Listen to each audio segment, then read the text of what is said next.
السلام عليكم الخوت، كي دايرين؟ لاباس عليكم؟ كلشي مزيان؟ نتمنى من الله تكونوا بخير وعلى خير. صباحكم مبروك. لقيتوني يلاه فقت وكنفكر باش غادي نفطر وانا غادي نوريكم ان شاء الله واحد الطريقه ديال الخبز البيت. الا بقى لك الخبز البيت ما تلوحوش من اليوم.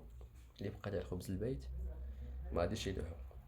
تبعوا معنا الوصفه والطريقه ان شاء الله باذن الله. صباحكم مبروك. يلا فقت. شايني كي دايرين؟ باقي مقلوب الناس. يلا اخوت، صباحكم مبروك وتبعوا معنا الفيديو ان شاء الله. شكرا. هذا هو الخبز ديالنا الخوت، كومير.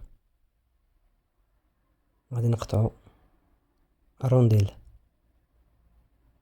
كيف ما كتلاحظوا، يكون غليظ شويه باش ملي نديرو ليه لاصوص ما يجيش معجن.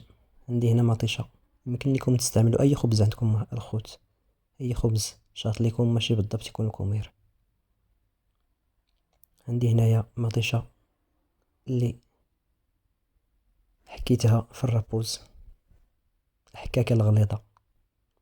زدت ليها شويه ديال الملحه، شويه البزار اللي عندكم متوفر، ما عنديش الربيع، شويه الزيت البليه وشويه ديال الثومه الخوت. حكوها حتى هي كتعطيها واحد المذاق رائع.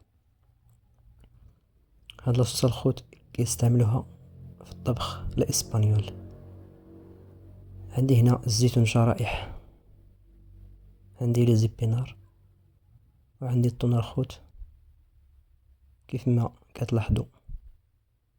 غادي نخلطهم كاملين في واحد البول بهذا الشكل. لي زيبينار مع الزيتون مع الطون، وغادي نخلطوهم كاملين.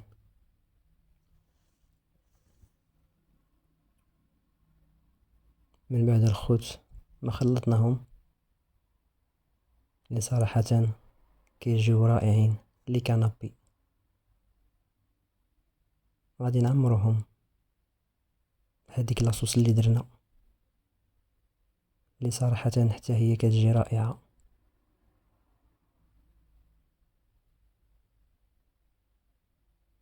من بعد ما درنا لاصوص الخوت غادي نعمرو الحشوة ديالنا كاملة. نتمنى الخوت الفيديو يعجبكم، وما تنسوش تجربوهم يا في الفطور يا في كويزة ديال اتاي في العشية، كيجيو رائعين الخوت.